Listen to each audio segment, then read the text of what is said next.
I always thought being a young widow with 3 small kids would be the biggest challenge I would face in my life.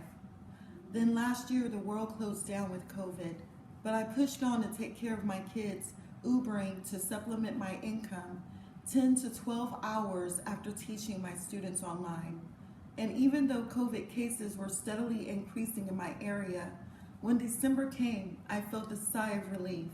I had made it through the year, and I went into January optimistic because vaccines would finally be available to a lot of people who wanted them, and anxious with the insurrection that happened on the 6th.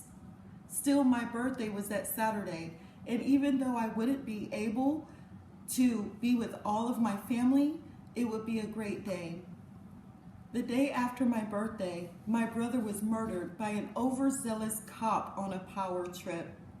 I drove for 4 hours in the snow to my brother's house, and when I got there, I knew I needed to be strong for my family. So I slid into autopilot doing what I do best, leading, organizing, and crying only in private. Last month, I returned to work. Every day is a fight within myself. I tell myself not to break, don't cry, but inside this pain, I don't know how to describe it. Then Texas suffered one of the worst winter storms in history. I again needed to keep my head and survive without electricity in the freezing cold with my kids, mom, and sister.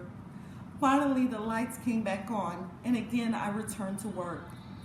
Then I received news at work that my late husband's mother died. 2 funerals, 2 deaths in 2 months.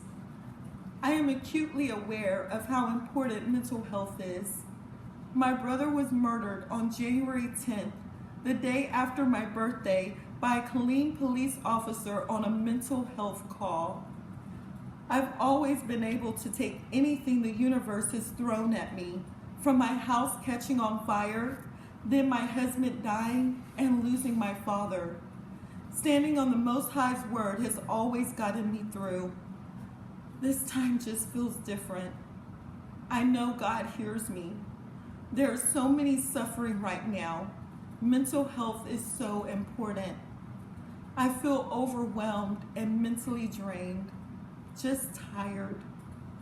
My brother, Patrick Lynn Warren, should have received help. I am Patrick's sister, Charlotte Warren Finnegan. A mental health call should never result in death.